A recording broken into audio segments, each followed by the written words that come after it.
Alam niyo yung kakasahod lang, bayad na yung bills kahit papano, tapos biglang nagkayayaan ng rides lang sana. Akala ko kasing gatas pala to. Pero iba talaga yung nagtatagay ng tubig, puno. Aray ko. Hindi, akala ko kasi. Huwag tayo puro trabaho at puro linis lang ng bahay mga be. Mag-nature trip naman tayo kasi syempre naman deserve din natin yan paminsan-minsan. At dahil biglaan lang talaga to, as in 1.5 day preparation lang, na akala ko nga hindi din matutuloy kasi ang ngarag din pagbiglaan. Kain kami, guys. Nung nagkakarga kami ng mga gamit guys, tinitimbang ko kung anong pwedeng iwanan at hindi nadalhin. Makabawas lang sa sikip. Pero pag camping nga, ang dami talagang gamit na nidalhin. Kaya ayun, so far naman. Kasing far nitong pinuntahan namin. Charot. Napagkasya naman. Where's the beach? Sa inip na lang ng mga bata sa biyahe, napapaget-get out na lang talaga yan sila. Ito yung Kaisip Camp at dito talaga sana kami papunta kaso wala nang available sa beachfront. Kaya eto, around 5 minutes away lang naman din mula dyan ay sinamahan kami ng tour guide dito sa Aguila Beach Camp. Nasa 4 na oras na rin lang yung binyahe namin hanggang dito kaya sana yung magandang spot na din yung mapupuntahan namin.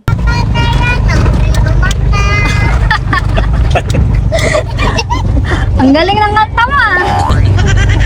Ito yung bumungad sa amin pagpasok at kahit bungad pa lang nga yan, ay gandang-ganda na talaga kami. Ang pino nung sun niya, tapos tignan nyo naman ang lawak ng entrance at pwede pagparkingan. Thankful din kami kay Kuyang Tour Guide sa pagsama sa amin dito kasi halos padilim na din yan. At pag na no choice na nga kami ay kung saan na lang abutan, Gina. Pero dito sa napuntahan namin ay hindi no choice. Kasi beachfront, kung beachfront naman mga be. 250 per head nga kami dito, entry naman yung 10-year-old below. Plus tent pitching fee, nasa 200 pesos lang. Past 6 PM na nito at low tide na nga ng mga time na to, kaya sa buhangin na muna naglaro yung mga bata. Though may mababaw na part naman dyan na pwede pagliguan nila, kaso naghahabol na ako ng oras para makaluto. Habang nagsasalansan pa lang nga ako ng mga gamit dyan, eto nga at sinimulan na ding buuhin ni Daddy Jong etong tent na gagamitin namin. Pagdating sa mga assemble talaga mga be, ay hindi nyo ako maaasahan dyan, kaya si Kuya Aljo na nga lang ang tumulong-tulong kahit papano sa kanya dyan. Makakasama nga namin si Dunks Vlog dito, pero nung mga oras nga na yan ay nasa biyahe pa sila. Kaya eto at ako na muna yung nag-intindi ng pagkain, para pagkakain nga ay banding malala na ang mga first. Nauna nang kumain yung mga kids, then after naman din namin, eto at yung higaan naman ang aasikasuhin namin mga be. Inflatable airbed nga itong dala namin at hindi naman masyadong halata no, na 1.5 day lang kami nag-prepare for this camp. Parang sa tingin nyo ay marami kaming camping equipment. Anyways, rechargeable lang ito and no need to pump na dahil in just one click, mag-i-inflate na yan, tapos ganun din kapag ililigpit. Ang mahalaga nga lang ay may charge yung battery na nakasalpak dyan. Queen size na din yan siya, kaya sure na kasya ang kids dahil gusto ko nga na comfortable sila sa pagtulog. Nagdala na lang din ako ng panglatag para nga ang feels nila ay parang nasa bahay lang din sila.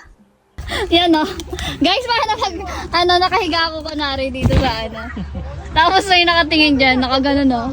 Nakaganon, guys, oh. Kaka-Netflix mo yan, te. Uy!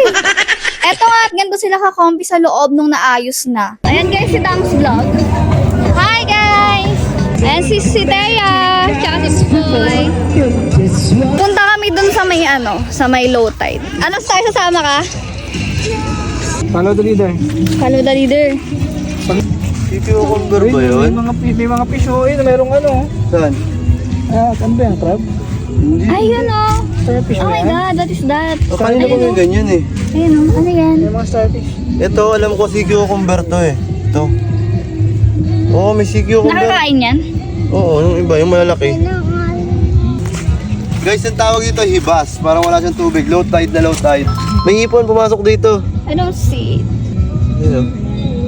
Where? Saan na yun? Bago eh. Kailangan matalas Dito pala matawag maganda dito. yung...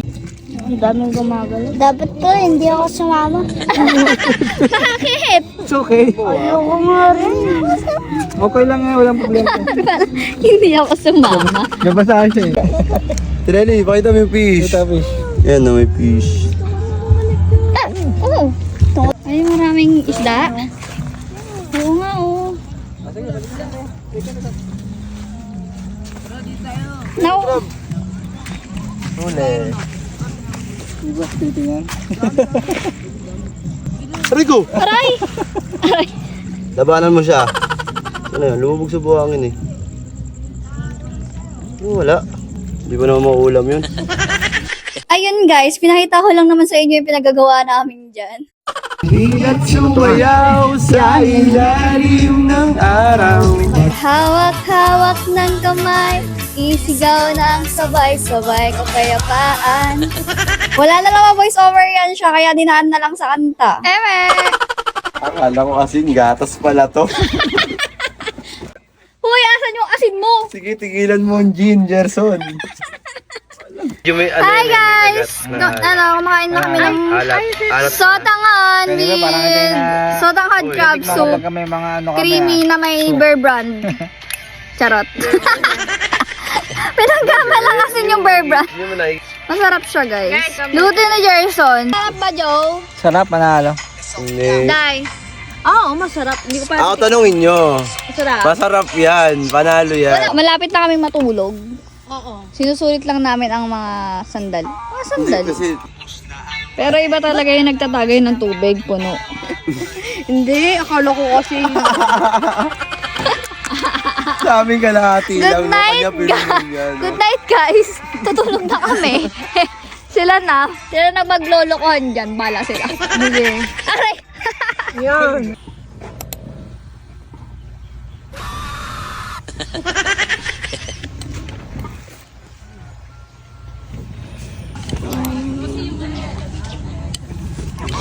AM na guys. Ayan na yung labas. Tulog na tulog pa sila, guys. Ayan sila Joycel. Ayan si Bro. Si Star. Ganda. Ate ka dito nga ano. Thanks. Wow, sweet naman. Ano din ba? Where are you, Star? Kumain ka muna. Hi, Juju!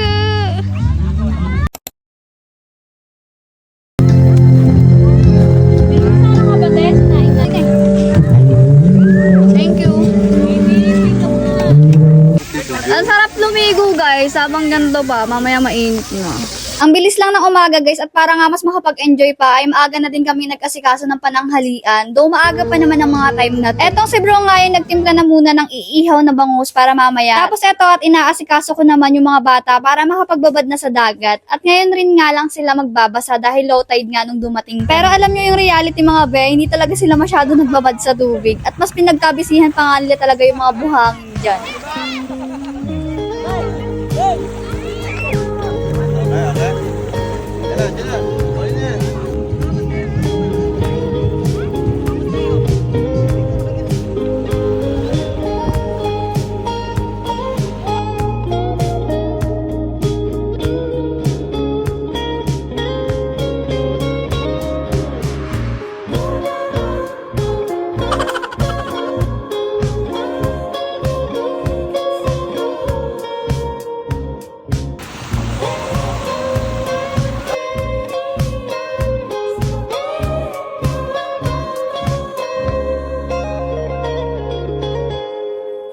Nakasaing na ako ng mga time na yan mga be at eto nga si Bro na sinisimulan na din ang pag-iihaw para makapananghali na nga. Nahilaw pa nga kamo yung kanin at nawalan pala ng apoy dahil naubusan na yung butane. Ay, kung alam ko lang na may mapagsasaksakan pala dito ay pati rice cooker talaga dinala ko na. Eto naman si Tayang ayaw matulog at sinusulit talaga yung stay namin dito dahil mamaya nga ay uuwi na kami at mamaya na rin lang daw siya matutulog. Happy birthday to you.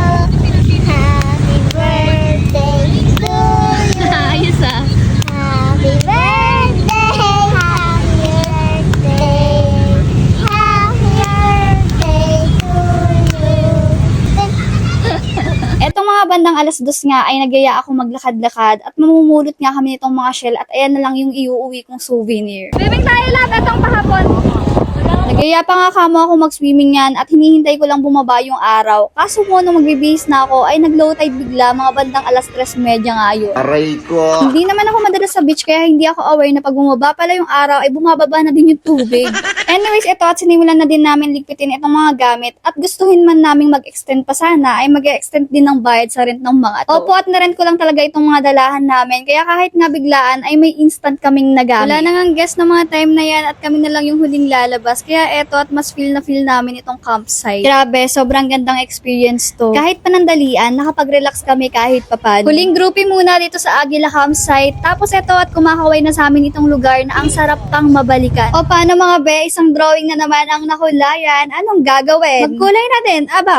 Back to reality tayo sa ating next video. So paano nga at hanggang dito na muna till my next upload. Bye!